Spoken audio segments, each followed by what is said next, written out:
welcome to What's New with Mike and Jeff. Your Saturday morning hobby hangout coming to you live via the interwebs. I'm your host, Mike, and with me is the man cleaning his glasses, Jeff. I just want to be able to see. You're not missing much.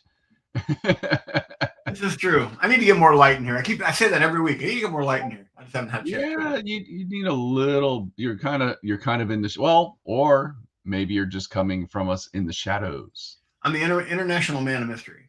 Yeah, there you go. So you can just kind of lean back into the shadows. I don't know if you noticed when you logged into StreamYard. Good morning, Tim. The whole thing about Mars?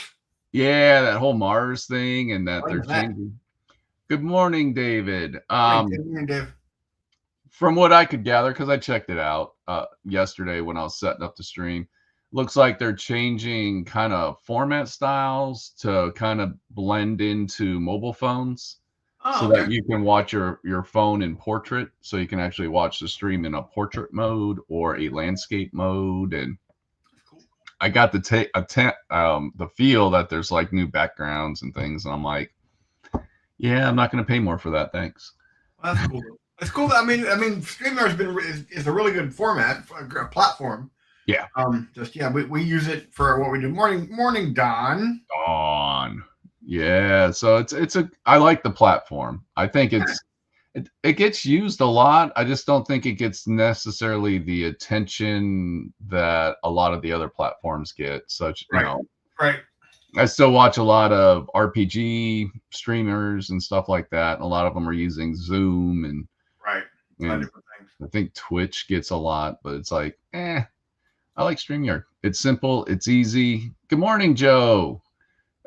It's just simple, it's easy, and it's you don't have a lot of customization to it, but you've got a little bit. They're slowly growing. Do you know what I discovered this morning? What's that? I was doing the pictures for the show this morning, and I realized on my PC's hard drive, we had been doing this show now for 6 years. From me in Arizona, or me in Maryland, you in Arizona. 6 years? Yeah, I've lived here. I'm going into my 7th year on my lease. Boy. Yeah, we started in 2020. Yeah. On July 29th with our first stream of the nature of the new of us here. So how long have we been streaming all together then? Because I don't know how long we streamed at I.O. We had I'd say a year and a half, maybe a couple. Yeah, it was a short time period. Yeah, we've been doing this forever. Damn. We're old. Yeah, well, we were old when it started. We're older. We're older now. Absolutely. We're older now. It was kind of shocking. Whoa, wait a minute. Yeah. Oh, my computer wants updates. No, I'm not going to update my computer. No, you can't have any updates. Sorry, I'm busy right now. Pros. I don't know if we're pros. No. No. Hey, I watched a very fascinating YouTube video. Oh, no. It has nothing to do with this particular part of our hobby. So it's not a miniatures painting hobby. It's not a gaming hobby. But it's a subject that I think you and I can probably relate to. And it's about entertainment. Well, we are entertaining. I don't know if we're that entertaining. Well, it depends on your taste. So it was a video talking about streaming services, which is something I've kind of talked about in the past, how streaming services have gotten way more expensive than they started, and they don't keep all the movies up anymore. They don't keep the movies come and go. Sure. The promise of streaming was you would have access to all these movies. Yeah. Over time, we've watched the fees go up and the movie selection go down. And I didn't know this, and this is what I found fascinating about this video. Napster kind of websites are like, I don't want to call them piracy because I don't think they're necessarily pirating. Right. But people have kind of gone back to the peer-to-peer sharing like Napster, because back in the day, Napster was downloading movies and shows both. Napster was more downloading, which was piracy. Right. But with the advancements in technology, with high-speed internet, I think we probably did watch the same thing, David. With the advancements in high-speed internet and data storage and all that, people have started creating their own, basically Netflix. Right. They are definitely piracy. I don't know, and this is why I brought it up for this conversation. I'm like, I got to ask Jeff this because you did copyright law and all that kind of stuff. What they're doing is they're creating their own home network services. So they've got these massive collection of movies on hard drives. They've connected it to their network, and basically they're just giving people access to their network to go watch movies, but they're not charging them supposedly to go watch movies. And I'm like, does that color the line more on the gray side? Well, the first thing is whether they make money or not is irrelevant. Right. The other thing you have to keep in mind, like for example, I have it's called Fandango Movies at Home. It used to be Vudu. Yes, I remember Vudu. I have over 900 movies on that I bought over the last. I mean, I had a Vudu account back when I was still working at Battlefront, so over 10 years. I don't own those movies. Right. I own the right to watch those movies. Correct. All right, and that's where the gray area comes in, as far as from that standpoint. So I can have people over to my house and watch them for just entertainment value, but it would be in my experience. I could be wrong, but in my experience, they're in violation. Okay. The problem is technology advances so fast, and our legislature advances so slowly. Yeah. That it's always behind the curveball. Now, in the U.S., in Europe, they're usually on top of this kind of thing. But yeah, no, you don't really. If you have it all stored to you, like for example, your Amazon Music account, your Vudu account, buying movies on Apple, buying movies on all these different platforms, you're not really buying the film where you can actually copy it and send it where you want to. You're actually buying the right to the film. Well, these people they're buying the actual physical DVD or Blu-ray, right, and putting it onto their hard drive. So every Blu-ray says not for public consumption. I never read the fine print. You can invite people over to your house, right? But you can't set up a screen out in your apartment complex technically and start showing films like a theater. But giving people access to your computer to watch a movie, that would be from my experience. I don't have enough knowledge because I've been out of it for so long. Yeah, that to me that's a gray area. But one thing I do know about attorneys, if they want to put a stop to it, they will. Yeah, David's saying look into Plex. David, right. What is Plex? It's just I believe it's just another streaming service. Because I'm perplexed. Yeah, there's a ton of. Well, the thing that blows me away is. As with everything, initially streaming was cheaper. Yes. But I was I watch the only sport that I really actually watch with any kind of loyalty is football. And I got rid of my cable because my cable bill was rapidly approaching $400 a month. Yeah. So I got rid of that, just kept the internet, and then I have all my streaming channels, which is still much less than what I was paying for full-blown cable. But Monday Night Football is now on Disney Plus. I had the Disney Plus with the Hulu and ESPN grouped together. Correct. The bundle package. The bundle pack, because ESPN is who does Monday Night Football now. I don't get access to Monday Night Football.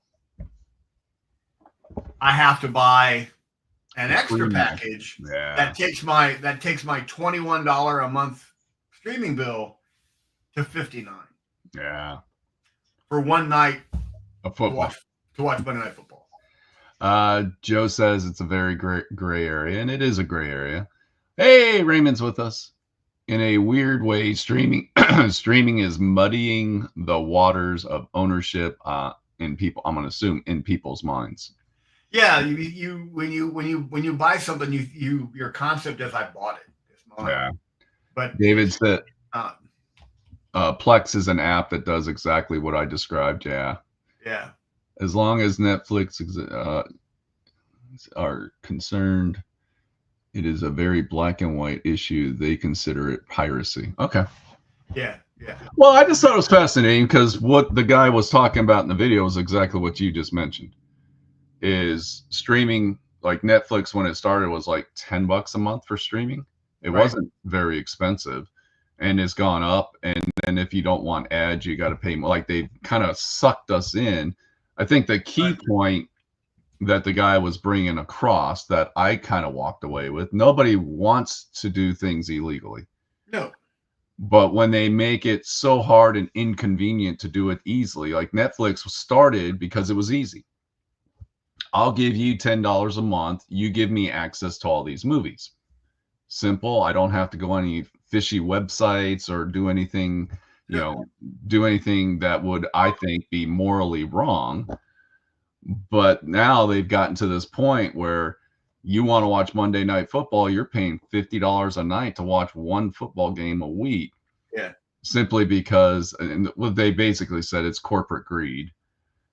Greed has kind of taken over and kind of got us into this. And now people are, again, finding a solution and going and doing other things. Yeah. And I was watching the video and this guy was flipping through like private servers. You can have them on your smart TV and they look like kind of like a Netflix account. Like when you open it up, they have all the little thumbnails and everything's categorized. I was just like, this is fascinating because I was around for Napster, which most of us were around for Napster back in the day. Right. And that was clear cut violation of property. Like they were buying it, people were downloading it. It was considered like that was flat. That's like going on BitTorrent or whatever those PDF sites and getting old copies of books. That was just flat out piracy. This one just kind of opened up that gray. I'm like, because you remember how the whole VHS industry started when they just started putting VHS tapes out and people started renting them and they were like, well, you can't do that. It's like, yes, I can. And I guess they won in court because at the time they didn't have any kind of a warning on the VHS tapes. It was just, here's the movie, go watch it. Right. People were like, well, we'll just rent it out.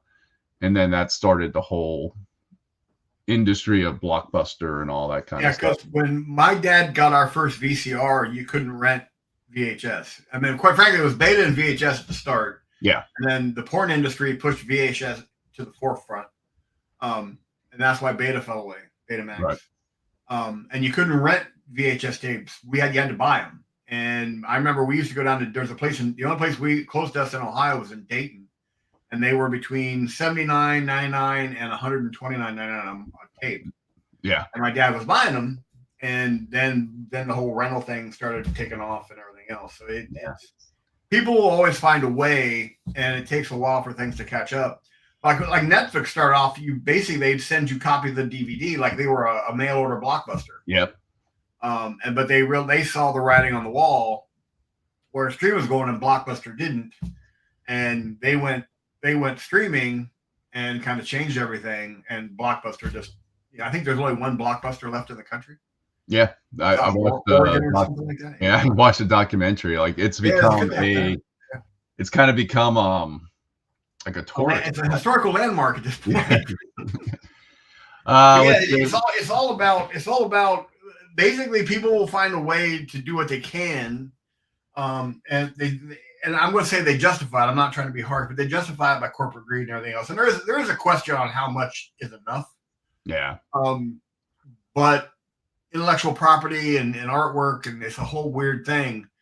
But it'll all catch up and balance back out at the end. And I agree. I think David said that, I read somewhere that we won't own anything, because right now we don't own anything. Like, for example, with any video games, you no longer just buy the video game and want to play it. You got to play. It's a pay to play. All right. All of my Microsoft stuff I use, Excel, Word, I pay a yearly rental fee. Yeah. To use it. And that's where it's all going. And as long as we as a people put up with it, that's just going to be how it goes. But so many people are very, again, a very harsh word. I don't mean it to be as harsh, but we're just kind of apathetic. It's okay, that's the way it is. Let's move forward. And it's just going to continue that way until the consumer says, no, we've had enough. Well, and that's kind of where I'm at with streaming services. I find streaming services have kind of pushed that envelope, so I've become very selective. Like I might stream HBO for like a month, catch up on series, movies, whatever, and then cancel my subscription and just move on. So I'm just looking at it from like a month to month Right. basis. So it's just interesting. The Yeah. last blockbuster's in Bend, Oregon. Yeah. David, soon we'll have to rent our minis from GW. It's well, it's quite possibly, because think about it for a minute. All right, you buy an STL, Hmm. they can put a time limit on how long that STL will work for you. I think they're already doing that, if I'm not mistaken. So World article has said you'll own nothing and you'll like it. Yeah. Want to go no, to? I think that's already been discussed, Joe. It's not my fault. I didn't start Armageddon. I just said someone else brought it up. Uh, Yeah, no, it's just really an odd, because when I started with Voodoo, it was very clear that they were my movies, and then when as things started growing, I got a notice from Voodoo that they changed their plan policies, and then it was like I am just given the rights to view it in my own home, that I didn't actually own it. And because the other thing is, there's legislation that, for example, I've got over 900 films on my Fandango account. They go belly up, you're gone. they're gone. But there's legislation that says they have to have precautions in place that will cover me for 10 years.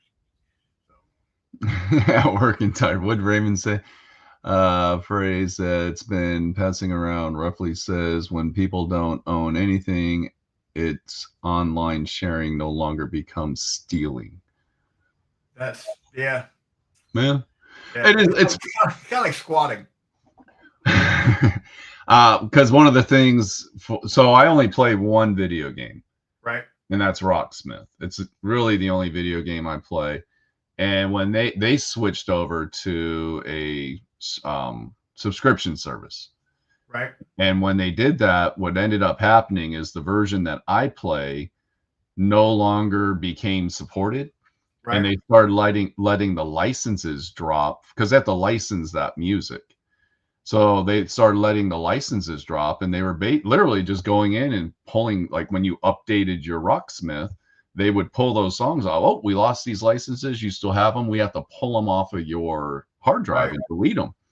So right, I literally just unplugged my Xbox from ever being updated or Rocksmith ever updating. So that right, way I don't have to worry about them pulling songs away because they're pulling some pretty good songs off because right. they're like, well, we're not supporting that platform anymore because they went to Steam Yep. where you have to have a Steam account. And I'm not a Steam. I don't care for Steam. It's, I got an Xbox. I got it for a reason. Like that's why I do what I do, and I still have the physical disc because that it was came out in 2014 when physical discs were still relevant. Yeah. But yeah, they'll DLC, they'll just pull it. Video games, they'll just pull it.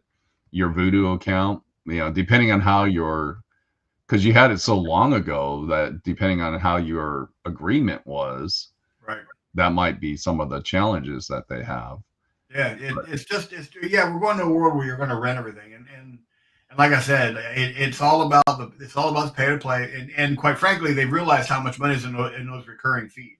Yeah.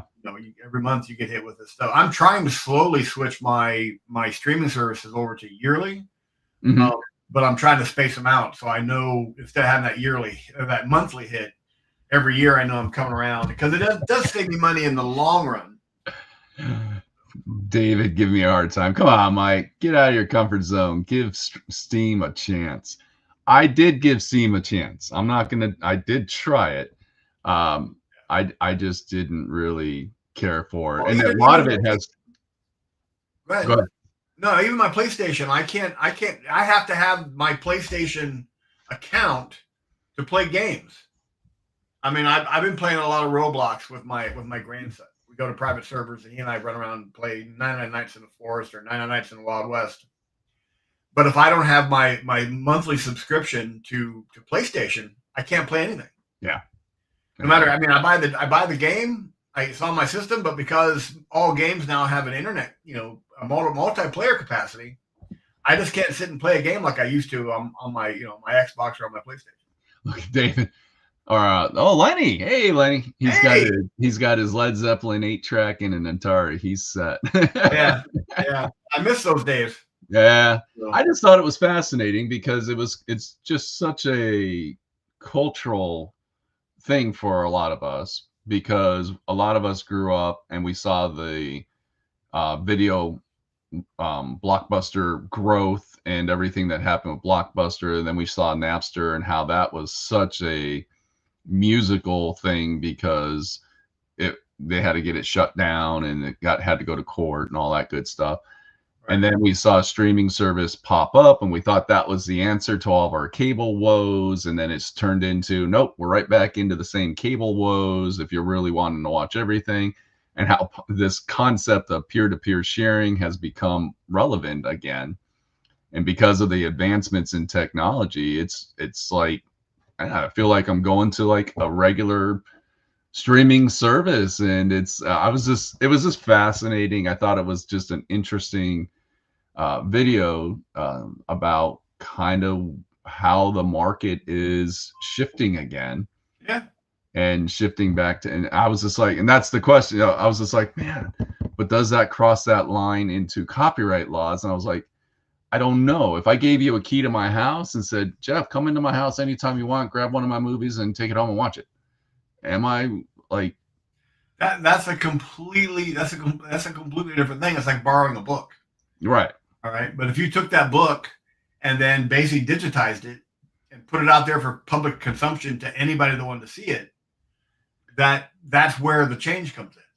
Well, that's where some of these people, you can't just go out there and find them. You almost have to be invited. It's almost black market-y. Yeah, but it still doesn't make it right.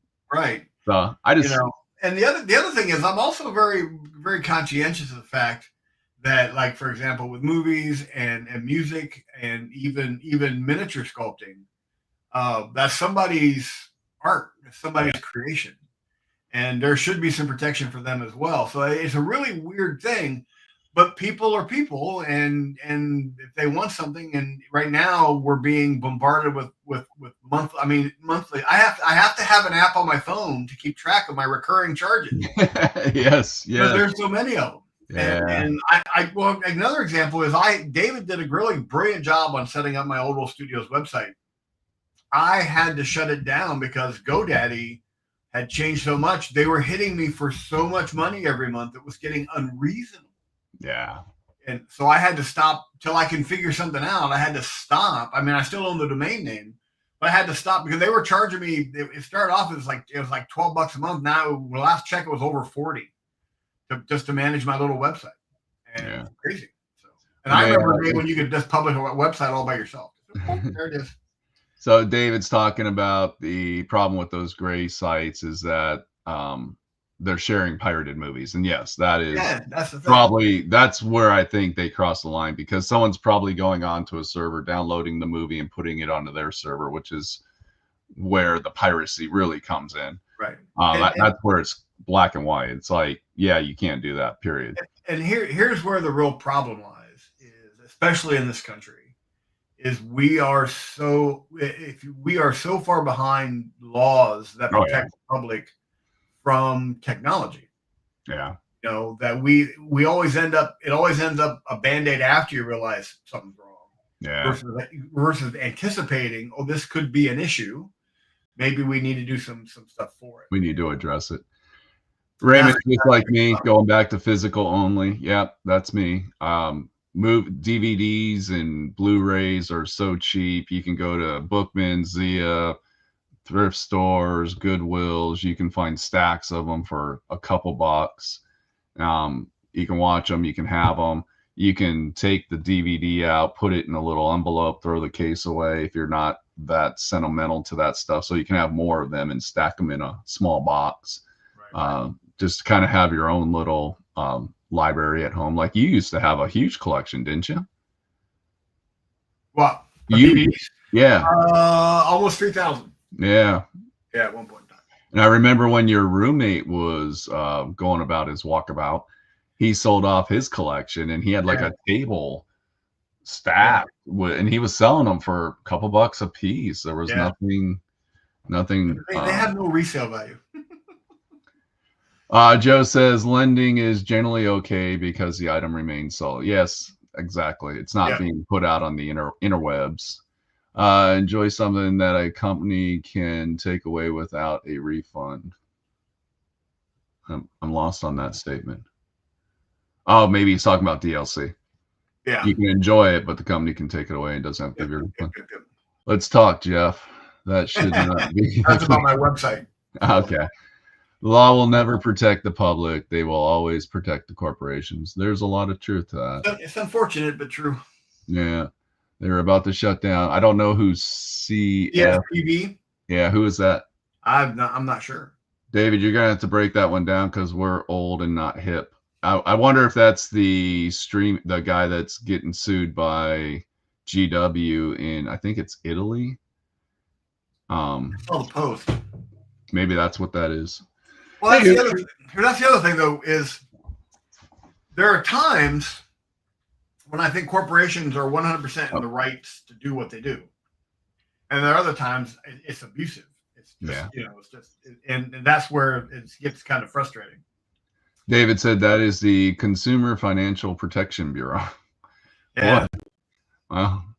Well, I didn't know they existed, so I don't know if they're doing a whole lot. That's actually one of the things that's actually kind of interesting. The ones that you don't know exist are the ones that have been actually helping. Yeah, I don't know. I've never heard of them. Yeah. From financial shenanigans. I love that word, shenanigans. Well, that quite frankly, corporations are like people. They'll get away with it if they can. Yeah, and we see it all the time. Yeah, and the biggest thing about corporations is very rarely are they criminally charged. It's all civil. Yeah. And when you make enough money to just pay your fine and move on, and it's not even a blip on your radar, that creates a problem. Bethany, how are you? She chimes in saying, "Isn't that guy getting sued by GW over like an owl or an eagle or something like that? Not very specific." Yeah, I think it's just a general lawsuit, but that is one of he had like an eagle or something like that was on the list of things that they said looked too much like or something like that. But I think there's more to the story than we're being told. Well, here's the other thing that not many people know. Corporations, and I don't mean to sound like I'm offending corporations, but if they look at something and they go, "Oh, that's not that big a deal," it doesn't really affect us that much.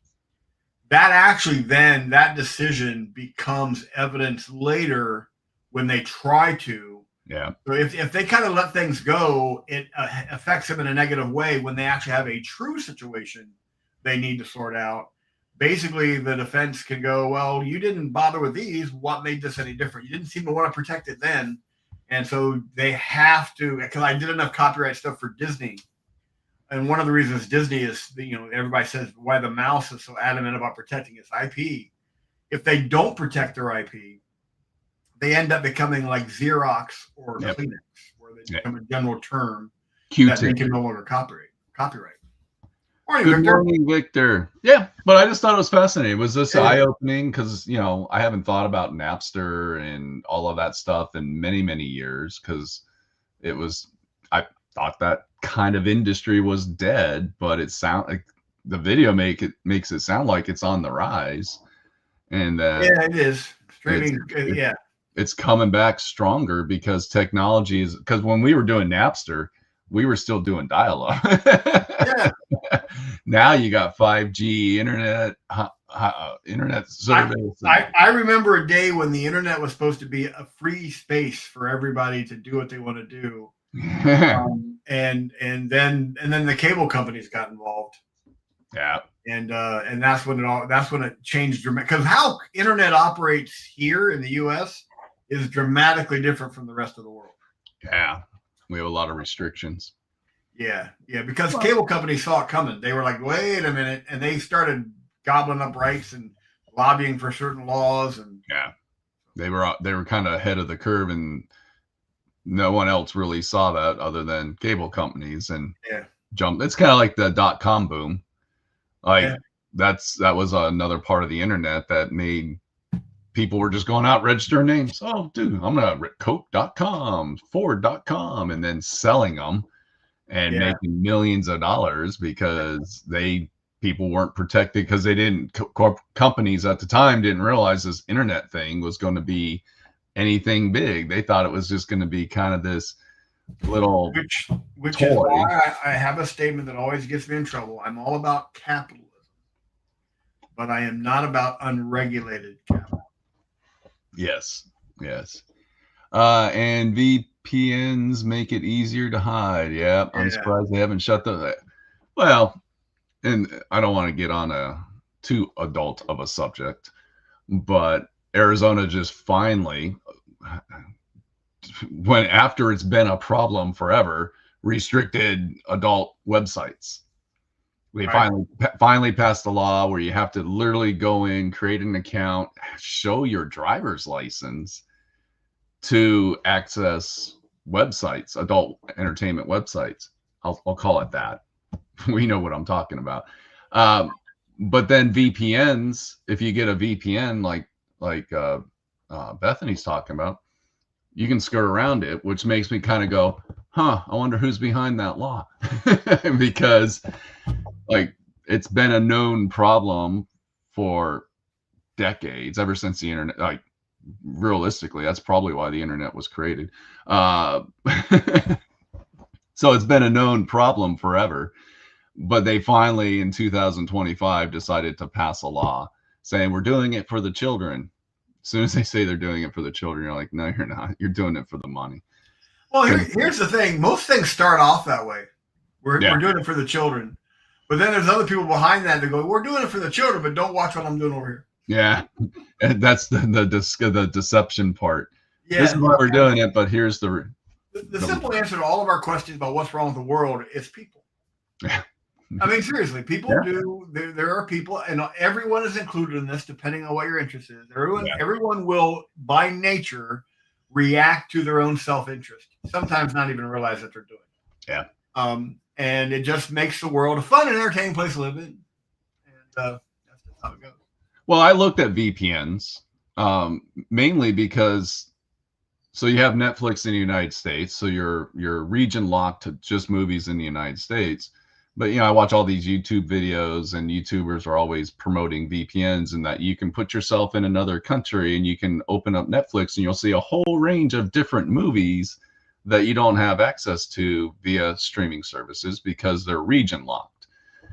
Mainly, I'm assuming it's because of their rating system, right? Like how they rate movies. Like maybe in other regions, they don't have the rating system at all. Like they just put movies out and you're good to go. Where in the United States, we have a very loose rating system, I'll say, rating movies based on the content. So it's like, I wonder what movies are playing in UK. Like, I don't know. And then there's also just movies that just never get that global attention. They just kind of get put out in one thing. I don't know. Fascinating stuff. Let's talk about minis. Yeah, I got us way off subject.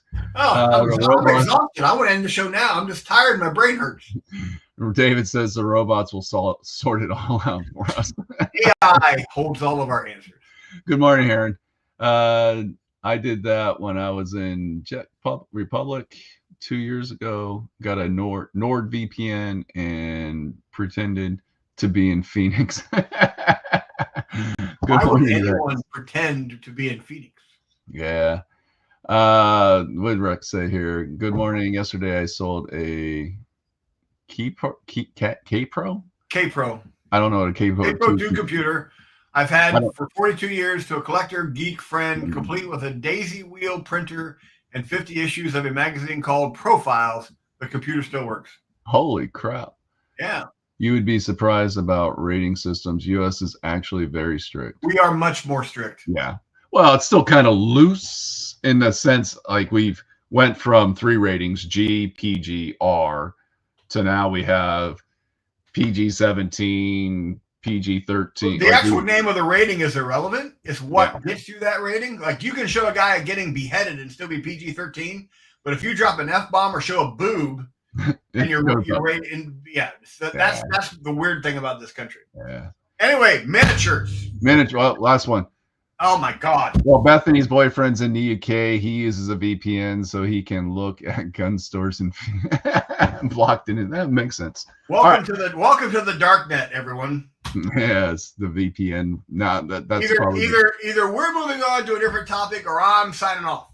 Nah, let's go. I just thought it was fascinating. I wanted to talk to you. Anyway, went down a dark hole and now I'm afraid. And what happened when you said that is the whole background of your picture got dark. And I managed to do that intentionally to get my point across. You guys are freaking me out. Too heavy-handed.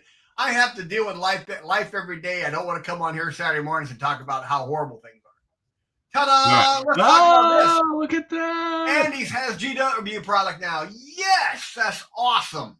Yes, that is that the starter rack, do you know? I believe that is well, actually that's 3 of their starter racks. One of those is what they call their basic starter, from my understanding. Okay. You'll find one of these racks with a selection of product for like a Hobbytown USA. All right. So he got that. This is what he has there. Yay! Very cool. Yeah. Very, very cool. Very cool. And he did like we were talking about, because you can stack them like a book on the shelf so you can get more product on it. We in the industry call it, we put them in, we library style. Library style. But it's from what I read on the post, it's only going to be the Tullison store for right now. Yeah, for now. Should be getting Battle Forces and Darkwater. Ooh, I'm so interested in Darkwater. The more I watch about that, like people doing deep dives into the information that they found. He means it. Show me the minis. And David confirms for right now it's only in the Tullison store. I'm going to try really hard in the near future to get some Flames of War in there. Yeah. Oh, it would actually fit. It would actually fit really nicely in there, especially for people that want to do like big diorama scenes. Yeah. Because let's face it, you don't want. It's a big. I mean, quite frankly, going from a model shop to model shop and gaming is a massive transition. Yeah. So, well, maybe if it does well for him, he may start Bolt Action Conquestor next. Oh, sure. Hurting my feelings, David. Oh, Conquest for sure. Yeah. Maybe I'll actually break out my Conquest one day and actually paint it.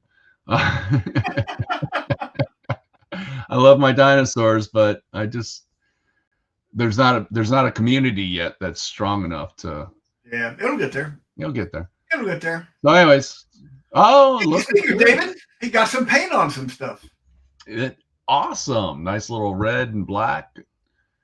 Very nice. Yeah, I love his. Yeah, his color choices are great. I love those colors. Trench Crusades 2. All right. Ooh, very nice. Yeah, because Trench Crusades, I guess, is switching everything to plastic. Yeah, they're getting there. Yeah. Look at that. No, Joe built the building. This is Joe's Thanksgiving project, from my understanding. Oh. It was under the Thanksgiving header on Discord. So. Yeah, he's doing train giving. Okay. I think that's what he called it. All right, David, we'll get one going, buddy. Woohoo! Look at that. Yeah. I wonder, Joe. Oh, go back. Oh. Hang on a minute. My computer is losing its mind. What the heck? There we go. Joe, is that one of the Tank's buildings? There you go. Is that one of the Dead Man's Hands plastic kits? Because Dead Man's Hand put out plastic kits for buildings, kind of replacing the, what was it, Saracen with the laser etched buildings. Yes. Okay. Very nice. Joe should start his own live stream, and he can make up the time to do his own stuff. He can have Tank's buildings. I'm kind of digging those buildings they got. They look kind of cool. Yeah. They're kind of cool. Got to tell us what building it is, though. A Jester. Very nice. Freehand. Joe, did you freehand the checkering? We all want to know. Ooh. Look at that. Oh. There's Tim finished a big army. Yes, his oh my gosh, what is the name of that system? Historical like Revolutionary War, I forget the name of the system. Never mind. Hang on a minute.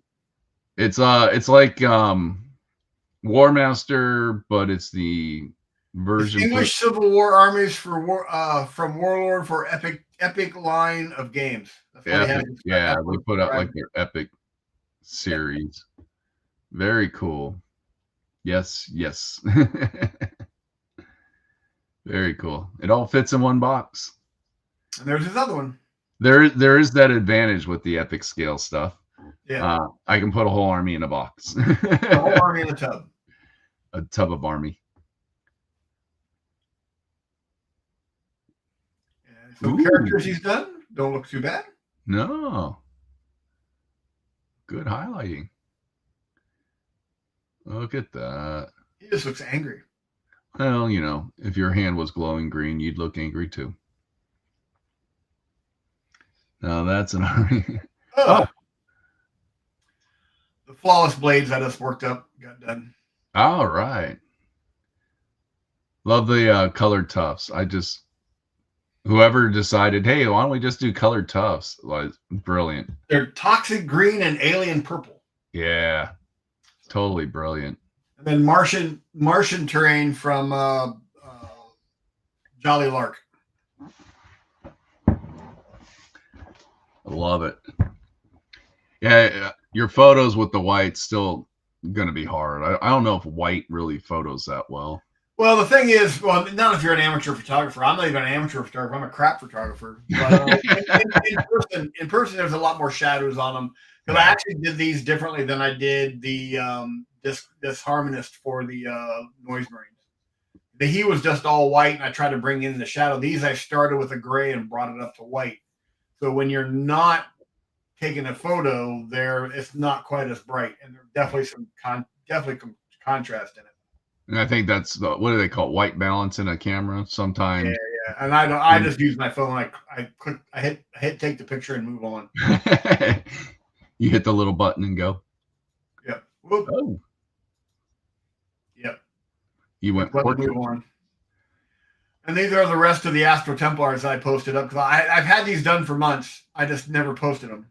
Yeah. So these are the Stormcast Astro Templars. And you kind of finished the bases, but didn't really finish the bases. I didn't do any of the base work at all, not even the terrain. They came to me that way. Oh, is that really how they came? No, that's how the guy that owns them did them. Okay. Then he primed them and sent them to me. Got it. And then he just wanted me to do the model. He wants to do the bases himself. Well, and that makes sense because he probably has his own little base technique, and he wants his own. He probably wants to blend these into an existing army. I would assume. Yeah. So the bases are all his. I don't do anything with the bases. So. Very cool.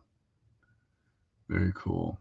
I love that burgundy-ish, purplish color. What color is it? It's is it Screamer Pink? It's not Screaming Pink. Screamer Pink from GW. Yeah, love it. And you base coat them with it's a contrast paint to get the shadows. You just prime them white and then wash it with this contrast voluptuous purple or something like that. I'll have to look it up. I don't have it here on my table right now. And then you just do the actual race services with the Screamer Pink when you're all done. Very cool. It's a great color, especially for Stormcast. A lot of people go gold for Stormcast. Same with Custodes. If you do a search on YouTube for Astro Templars, there's several tutorial videos out there. Yeah. Love it. Spiky headpieces. Yep. Fantasy Space Marines. Yes.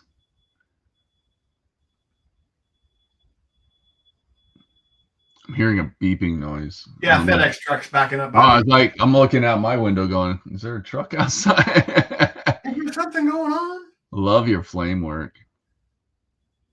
Is there like a eye cover on that? No, he's wearing a blindfold. Okay. Well, bright lights. Got to keep your eyes protected. Look at that. Yep. And I believe that's it. Very cool. Ta-da! Ta-da! Oh. Very cool. Well, are we going to try to do some painting today? Yeah. Well, I'm not painting. I'm building still. Well, I didn't get anything done on my beast here, so Uh-oh. I just had a busy week. So I've been busily working on the suspension for this massive tank model. right, And it's kind of unique because it's um working chassis. right, So that way if you want to put it on like if you want to have a scene or something, the track wheels and everything move up and down. So right, you glue certain parts, you don't glue certain parts. And what I need to do is figure out what parts I need to glue and what parts I don't. Some of this stuff is push fit. It's very unique. And that's kind of where I'm at with it all right now. Like these two parts, you don't glue them. These are the springs, and you don't glue them together because they need to be able to pivot, I guess. right. They need to have some motion to A them. little bit of motion. So Yeah. that's what I've been working at. It took me all week because there's the mold lines. And David, have a great day at work, buddy. have a good one, buddy. Sell some of that Raymond, GW stuff. Raymond's asking if your stunt painter took the weekend off. No, my stunt painter's here. He's busily doing his duties. I wish mine would show up. Yeah, well, you can't always believe what you see on the internet. That's what they say. So this is where it gets complicated for me. Yeah. Because these pieces kind of sit in at an angle here. And you got to hold it. And then you've got to push on other pieces. So right. It's just unique. And I am just been trying to fiddle around with it the best I can. And they don't really go in super tight. And they say, and the instructions say no glue. All right. So anyways, so that's what I've been fiddling with. Fiddle faddle. But there's a piece that goes down in the middle.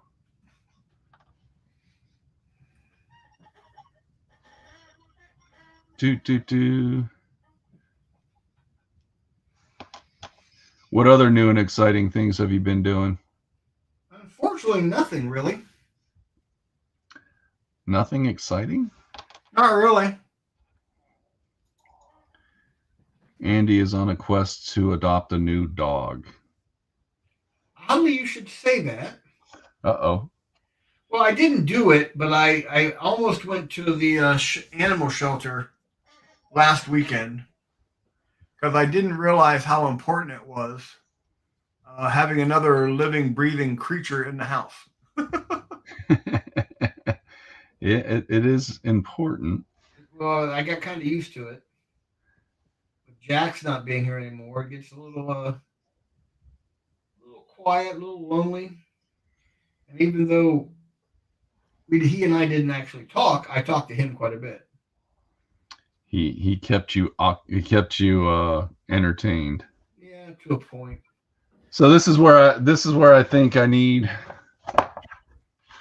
So when I look, let me zoom in on this. Maybe you might have some insight.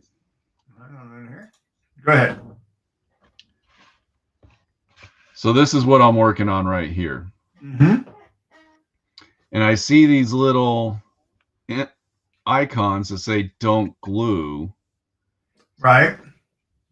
But I'm not quite I think what they're talking about is you don't glue the center bar piece in, but you glue the end pieces in, because this is just going to fall apart. Like, it's got no strength to it. And I think just if you look, where are the arrows pointing at that say no, the where it says no glue? Are they pointing It's pointing to, well, they're pointing to, oh, you know what? I get it now.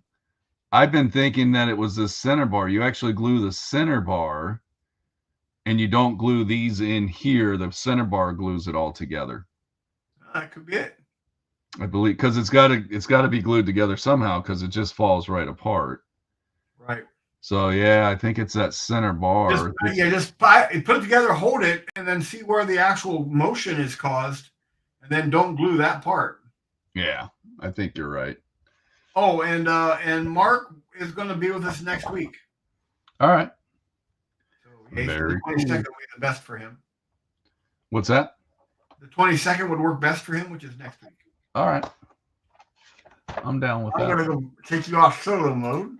Okay. Yeah, I've just that has been one. This is where I'm at now, because this morning I finished gluing everything together. Right. So I was like, okay, so what is? Because none of this stuff is it's all loose. Right. Getting the base coat on these fuel tanks.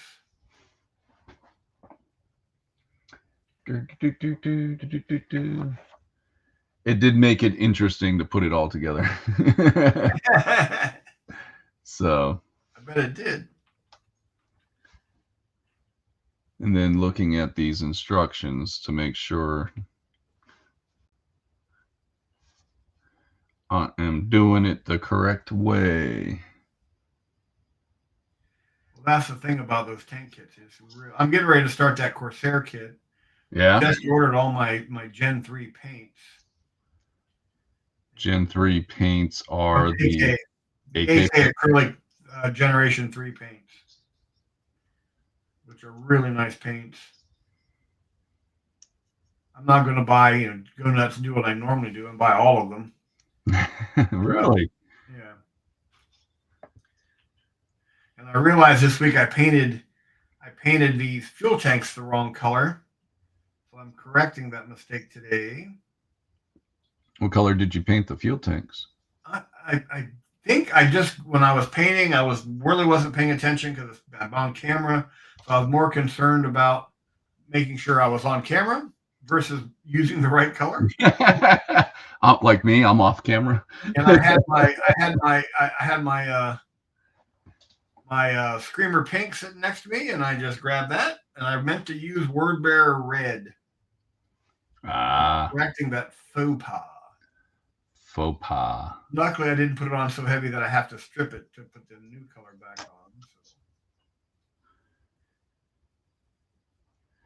on. Very excited for David out at Andy. He's going to start carrying the GW stuff, which is kind of cool. Glad to see Andy's doing so well. Yeah.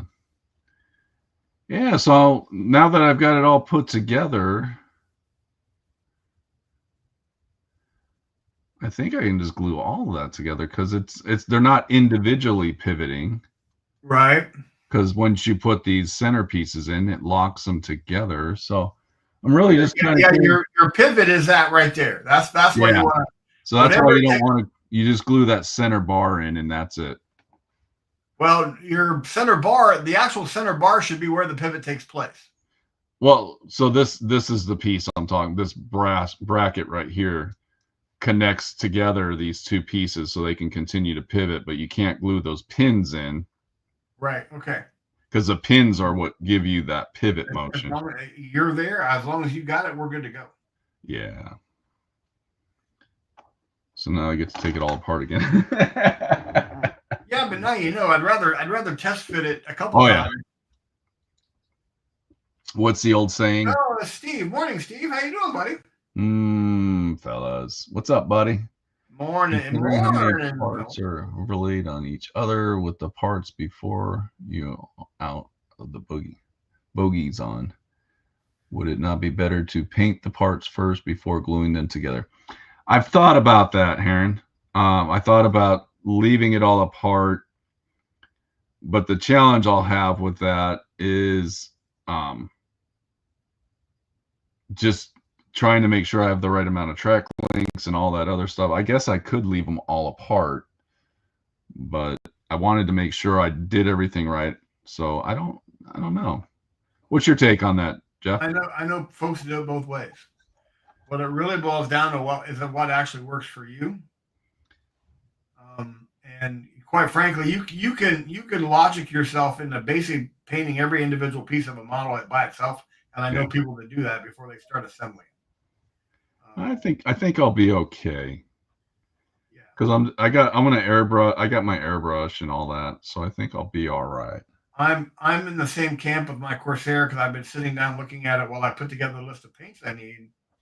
And what I did was I went through the instructions and kind of marked on each individual step where I wanted to build before paint and where I wanted to paint before build. Yeah. So to kind of find the best way to do it, but it really just depends on what your individual goals are and what you're comfortable with. Well, one of the other part, this is going to be so weathered. Yeah. That I don't think it's really going to. Some old IOG crew saying hello to each other on the chat. Steve and Joe. Big transitions there. Last week we got an update on where the fixtures are. Yeah, I drove by there again during the week, and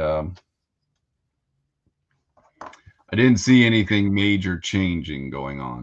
So yeah, they're in the middle of just getting everything ready to get the occupancy permit and all the other stuff. Yeah, they're heading the right direction. So. They're moving in the right direction. Yep. Boy, this is like fiddly stuff. Fiddly. All right. Now if we slide this in,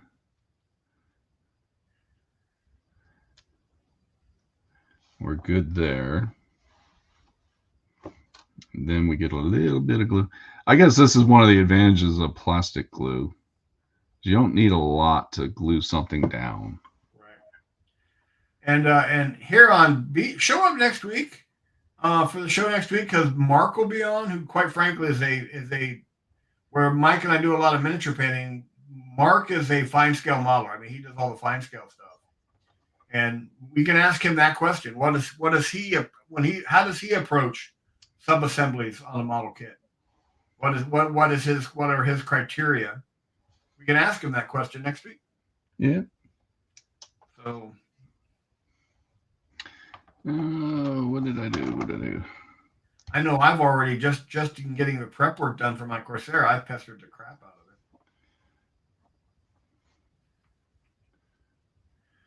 of it. That's how it's supposed to go. But I feel. Ooh, look at that. Oh, I put it in upside down. Durr. That'll do it. Every time. This is why we test fit, and test fit. Yep. It's not like the old school models that we used to build for GW. This isn't your dad's GW. Of course, GW kits are becoming close to that. They're getting there. Their stuff is really nice. I remember the old glue an arm on, glue a torso on. Yeah. Good times. Buddy of mine and I were talking about basically some of the Age of Sigmar stuff. Because there are a lot of centerpiece models for Sigmar. Yeah. And we're like, we always say that model's amazing. That model looks fake. It's like great. And it's like, it's almost becoming redundant when you see a new GW kit to praise it because it's like, they're all fantastic. Yes. That is one of the, I think, Age of Sigmar, that's one of the main army constructions is having that centerpiece model. Yeah. All right. That's a, look at that. That's a bogey wheel. Wiggle, wobble, wobble, wiggle. I only got to do 5 more. Don, thanks for showing up, buddy. Yeah, Don, have a good one, buddy. Yeah, there were some pretty one of the things that I can get away with, especially with the Sherman tank, this particular model, is a lot of this stuff was cast. So if I missed a little bit on my mold lines, it's not the end of the world. Because the stuff wasn't like machine built. Well, they were kind of rapidly produced. Mm-hmm. Ding ding ding ding ding ding ding ding ding ding ding. I'm trying to decide how I want to paint these.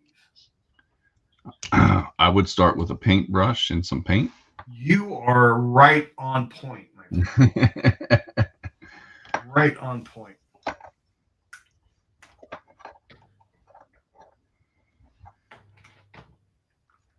We're going to start with my old pal.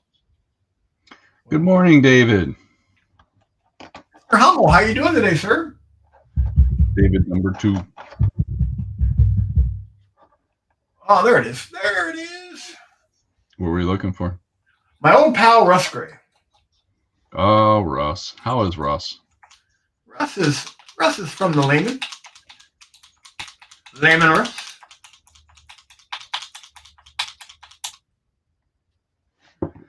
You can see here in a minute that I use a lot of this color because I keep it in a bigger bottle. A bigger bottle. I use so much of it. Is that where you combined it? What I did was I took it in. I had an empty Monument Hobbies and filled it full of Russ Gray and peeled the label off. Yeah, I like Monument's bottles. I do. I like some of their paints. Kind of wish they just sold the bottles. Oh, I'm sure.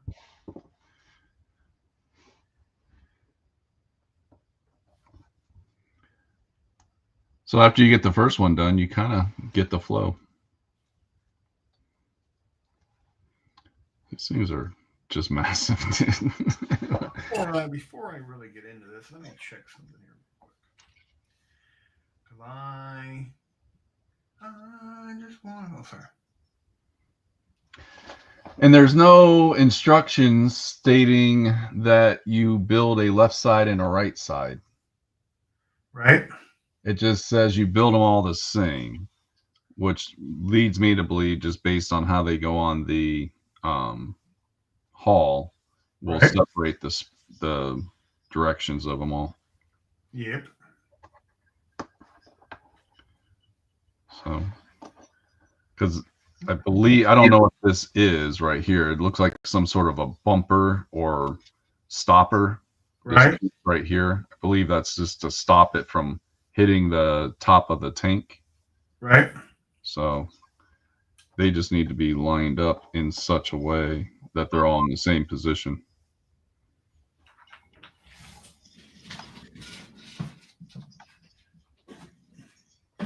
I'm missing parts.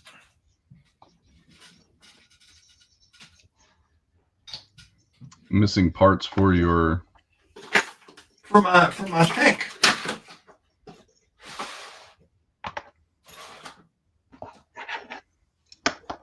This is one of the downsides about painting in sub-assemblies. Oh, yeah. You kind of forget how they go together.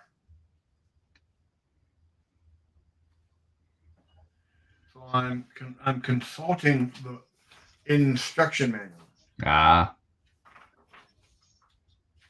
I've never built a Redemptor before. Steve says they do sell bottles. Who does? Monument Hobbies. I didn't know that. I've never seen it. I don't know. Like I said, I bought that one set. I don't plan on buying any more. Oh, that's what I forgot. These are twin linked. No, they're not. Yeah. Aaron said that he usually does like paints on the frame and then puts the parts together. When he was younger, he used to just put the whole model together. Well, I know a lot of guys that do that. I choose not to. But it really just boils down to what works best for you. I think for this I'll be okay because this is all going to get like weathered and washed. And well, like for example, on these parts I've got primed and I'll be painting them on the sprue because of the nature of the size. They're hard to handle when I'm assembling them. Right. But I forgot the other. I don't know why I went into twin link mode and thought these were like that. And I'm like, wait a minute, that's not how these work. Twin link mode. Went into twin link mode. These are twin linked. Everything's twin linked. But I was mistaken because that fits on the back. This goes in here, and then the actual fuel tank for the flamer goes on as well. And then this fits back on. And that's a mistake I made. But here's one of the problems with subassembly. I've got to scrape all the paint off those joints. Yeah. So it doesn't fit quite so snugly. Well, I'm about to go, Steve, I'm about to go on their website and see if they just have for the bottles for sale. He's saying they used to come in like an 8-pack. I know he sells the lids. I didn't know he sold the bottles. I discovered something about the flawless blades while I was painting them. The flawless blades, okay? Or the Emperor's Children, the white guys. Okay. The white armor guys. Is someone who sculpted them did not understand human anatomy. 12 packs do not exist. 12 packs don't. Hey, they've got they might in the future. 12 packs on abs don't exist. They're not real. They're not real. I really want to do a Salamander's army someday. But at my age, I doubt that ever really happened. Salamander. Going with some green guys? Yeah, I like the Salamanders. I'm starting to think I built one of my bogies wrong. One of your bogey wheels wrong? Yeah. Oh, no. Yeah. Did you build it on camera? No. So this one, I think I put the shock on backwards. That'll do it. But luckily, this is a very shallow pin, and I should be able to pop it off and fix that. Right. So, but let me. Do you remember the Flames of War Sherman I built and posted on Imperial Outpost page, and then right after I posted it, I realized that I had the tracks on backwards. I do remember that. I was doing it real quick, and then wait, that's backwards. I do remember that. I do. I love the table behind me now, by the way. Yeah. Yeah. Something handy. That might become a thing. Yeah. Well, I used to have a desk back there for airbrushing, Okay. but I just don't do enough. I just never really did enough airbrushing to really justify. Like, I just ended up piling stuff on there. Having that much space dedicated to an airbrush table? Yeah, it was just too much, in my opinion. Also, I mean, I've been saying for over a year now that I want to move my studio back into the master bedroom, and it's not got it done because it's something I can't do by myself. I've got to recruit in-laws, son-in-laws, daughters, son-in-laws. I've got to get more of the family involved to help me with it. And they're all about it. They will be here when I ask, but I've got to do all the prep work, and I just haven't had a chance to get the prep work done. What's the nature of the prep work? Like just moving stuff out, or 1, 2, 3, 4, 5, 6, 7 racks of paint,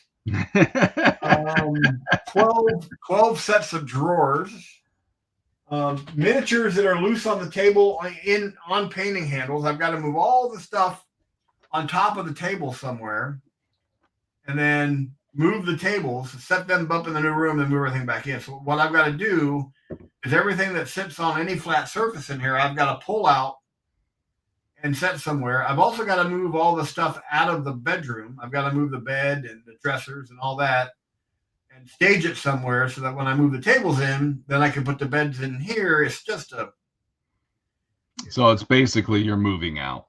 Pretty much.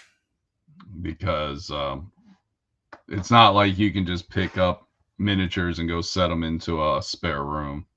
Yeah, so I've got to go probably borrow some folding tables to put out into dining room area, and then set all this stuff on that, and then I got to move the bed and everything else out. Then move these tables into there. It's a gigantic game of Tetris. Exactly. Were you any good at Tetris? I was okay at Tetris. Just okay. Just okay. The Commodore 64 is making a comeback. Is it really? I know Darren just bought an old PC. Yeah, I He's guess doing pretty well up there, by the way, getting everything moved in and settled in. Yeah. Yeah. Did he get a job, or is he just kind of? Yeah. Right now he's just getting settled in. I'm not sure what his long term plans are. He's just getting settled in up in Montana, up in Great Falls. Been playing some BattleTech. Very cool. That's the nice thing about it, is the fact he's getting a lot more gaming in. Yes, getting back into his, what his passion is that drove him. Yeah, the reason he opened the store in the first place. Yeah. That's awesome. Oops. I know I primed these black, and now I'm painting black on them, but I don't like the finish of Bear. I don't look at Bear Primer as a finish color. No, it's got too much texture, and yeah, I like to put an actual coat of black on them, which is what I'm doing here. So Heron talking about a Land Raider Prometheus that he hasn't built, and that it's no longer in production. It's no longer made. I think that was a Forge World kit. Oh, Forge World. You don't hear much about Forge World anymore. It's kind of gone by the wayside, I think. I'm pretty sure it just got kind of absorbed into GW, because a lot of their kits, they still produce stuff, but they now are just under the kind of the GW group. They kind of took them, because it used to be kind of like a separate entity of GW. Yes, it had a completely different website, completely different stuff. Yeah. Now it's more been put into the fold. That's the word I was looking for. Brought into the fold. Yep. Part of the Games Workshop group. All right. The network.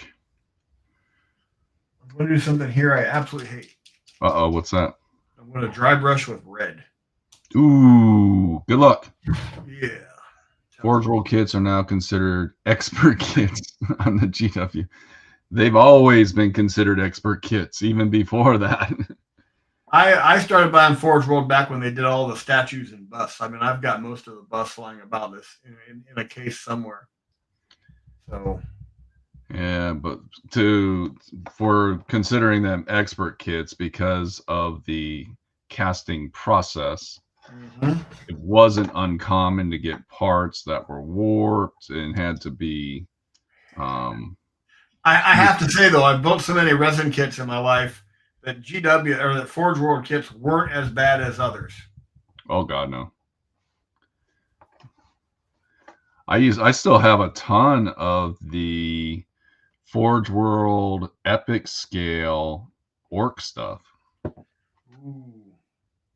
Because that was really where Forge World to me shined, is all the stuff they used to do for Epic and War Master, and yeah, they put out a lot of really cool stuff for those games.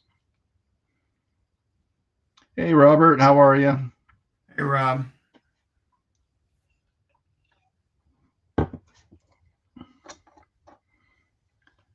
This is going to be my new orc battle wagon, by the way. Sherman? This big Sherman. Yeah, I did build that one backwards. Hey, 1 out of 6 ain't bad. Well, if you don't have to do a section over, you haven't done it right. You know what I'm saying? Exactly. This now becomes an expert kit. I used to say that to customers when I worked in the hobby shops. They'd say, this kit's got some missing pieces, or this kit's got some broken pieces. Like, oh, you bought the expert version. The expert kit. What did Victor say? I bought Forge World after buying Armor Cast for years. Yeah, I remember Armor Cast. I still have an Armor Cast model. You want to talk about poor fitting resin? Yeah. Been working with garage kits, then Forge World stuff was no problem. Yeah, garage kits. Yes. I used to buy a lot of vacuum form garage kits. It happens to be sitting right here. Oh, this is Epic Cast, so it's not. God, they're even worse than Armor Cast. But luckily, this is what it's an orc. What do they call it? Orc drop pod, and basically they took an aluminum can, crushed it up with a funnel on top. Put a funnel, maybe it was like a oil can of some sort. I don't know. Put a door on it. You can see a big glob of resin right there. Put some things, and they said that's an orc drop, and it's solid. It is one solid piece of junk. David said he has a Prometheus, a Helios, and an Achilles kit.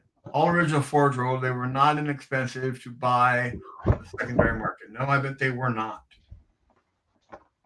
I got to tell you, though, my biggest regret was I had one of the first resin Thunderhawks that Forge World did. And I actually painted it. I had to paint it 3 times. But it was a beautiful kit.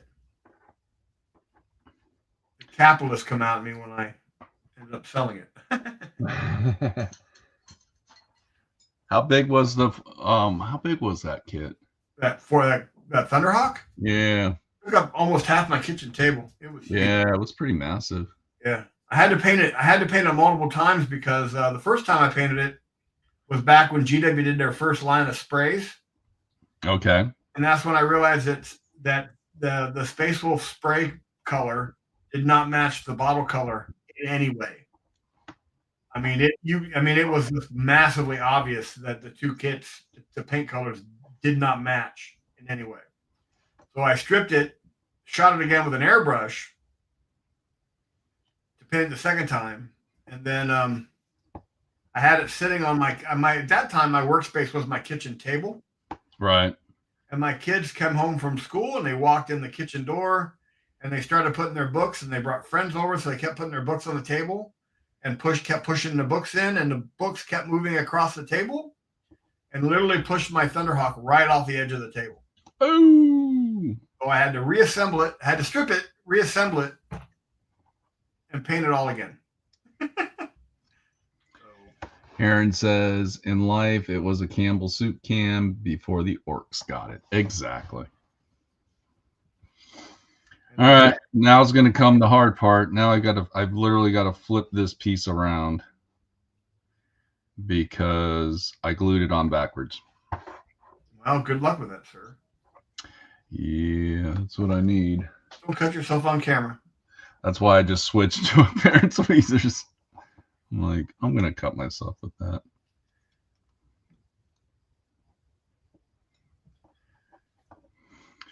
Just got to figure out how I want to spread this apart. Doing that kind of stuff is always hard. Yeah. Well, you don't want to go, I don't want to get too aggressive because these are just little tabs that are sticking out.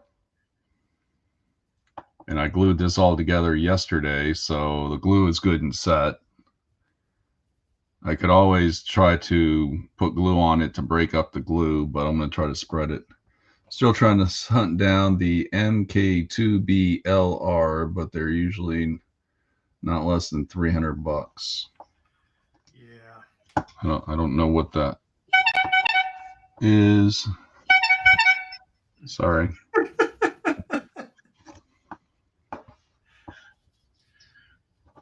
We should have that when you and I are painting on camera, so we can, when we make an error. Like I am? No, we both do it, buddy. Oh boy, this is going to be probably something I'm going to have to really think about. Yeah, it's gonna. I mean, yeah, you might want to wait till next week when we got Mark on. Well, I do have an option. I could drill out the actual pin and replace the pin in it Yeah. and go that route. All right. But I don't think this is something. I think I'm going to have to give it a good think. And here's why I hate dry brushing red. Why is that? It's going to take me forever. To get that out of the brush. Oh, you're talking about the paint. Yeah. Yeah, it's going to take forever. The Mark II-B Land Raider with the 3D print. Got it. It was literally just a regular plain Jane Land Raider kit with just the resin extra parts packaged with it. I was looking for bits and parts and pieces to get the extra parts I needed to magnetize this one. Yeah. I came across my up armored, my extra armor conversion kit for the Land Raider, my spaced armor conversion kit for the Land Raider, and my pre-heresy conversion kit for the Land Raider. Dang. Yeah. It's like, oh boy, look at that. All that fun stuff.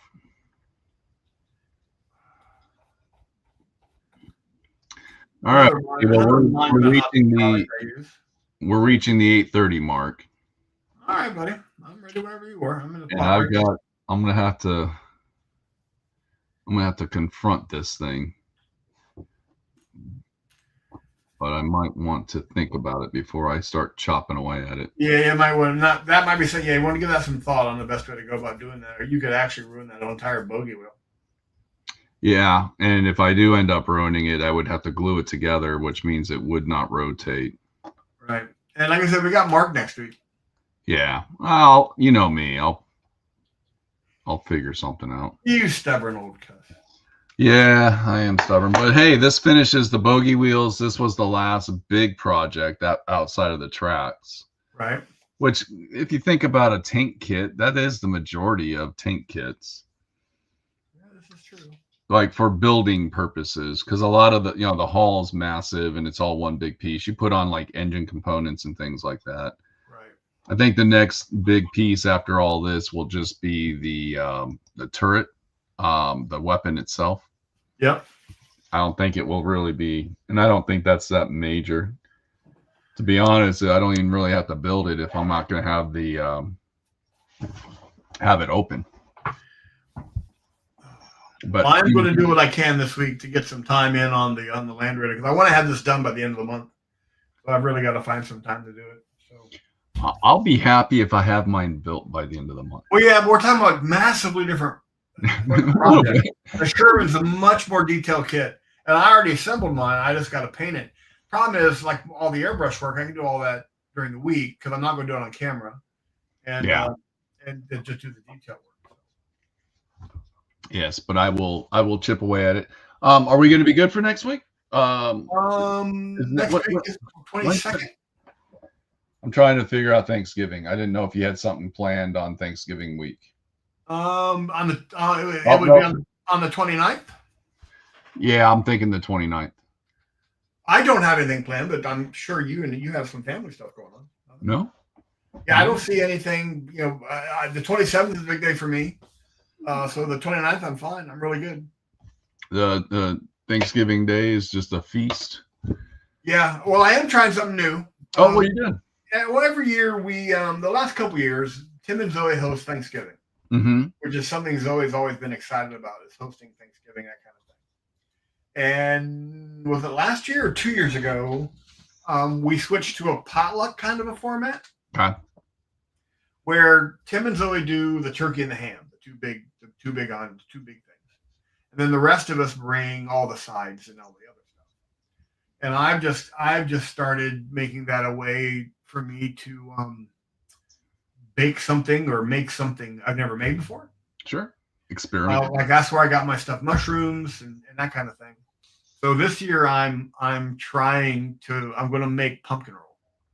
Ooh, sounds good. I've never done before. I love pumpkin roll, but I hate store-bought pumpkin roll.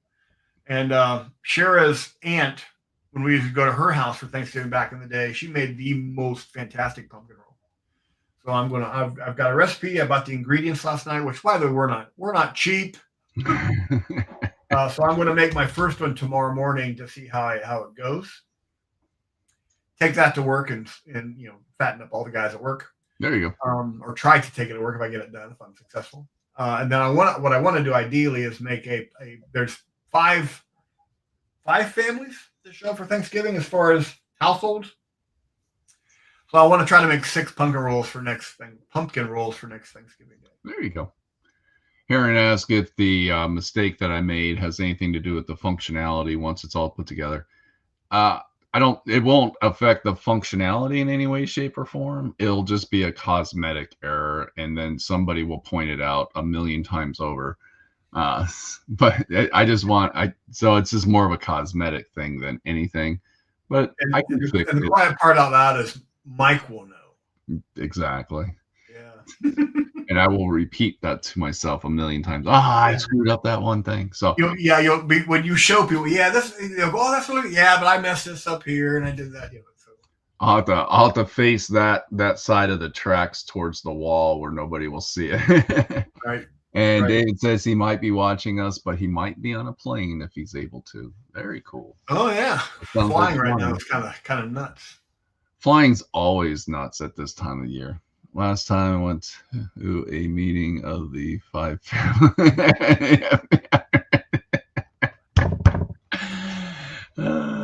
if that happened at our Thanksgiving, it'd just be coming looking for me, I think.